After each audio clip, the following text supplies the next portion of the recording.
మీలో ఎంతమందికి దొండకాయ అంటే ఇష్టం లేదో కామెంట్ చేయండి. నాకైతే దొండకాయ అంటే ఇష్టం లేదండి, చిన్నప్పటి నుండి అంతే. ఎందుకంటే ఇట్లా స్కూళ్ళలో ఇట్లా మామూలుగా అంటారు కదా, దొండకాయ తింటే మేడు మందికి ఇస్తుంది, చదువు రాదు, అట్లా ఇట్లా అని అంటారు.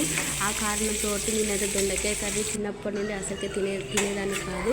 కాకపోతే నాకు పెళ్ళైన తర్వాత నాకు పాప పుట్టిన తర్వాత బాలింత ఉన్నప్పుడు పాలు రావాలని దొండకాయ తినమన్నారు. అంటే నేను తిననన్నా, నువ్వు తింటేనే పాలు వస్తే లేకపోతే రావని ఇట్లా అన్నారు అన్నట్టు. అంటే ఆ కారణం వల్ల నేను దొండకాయ కర్రీ తిననండి.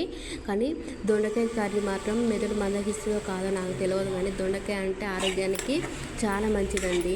మళ్ళీ తర్వాత మన దొండకాయ కర్రీ మన బాలింతలు కనుక డెలివరీ అయిన వాళ్ళు ఉంటారు కదా, వాళ్ళు తింటే మాత్రం పాలు అంతా మంచిగా పడతాయంట, పిల్లలు చూద్దాం మంచిగా ఆరోగ్యంగా ఉంటుంది అన్నట్టు. దొండకాయ మాత్రం చాలా అంటే చాలా ఆరోగ్యానికి మంచిదండి. నా వీడియో కనుక మీకు నచ్చినట్లయితే ప్లీజ్ సబ్స్క్రైబ్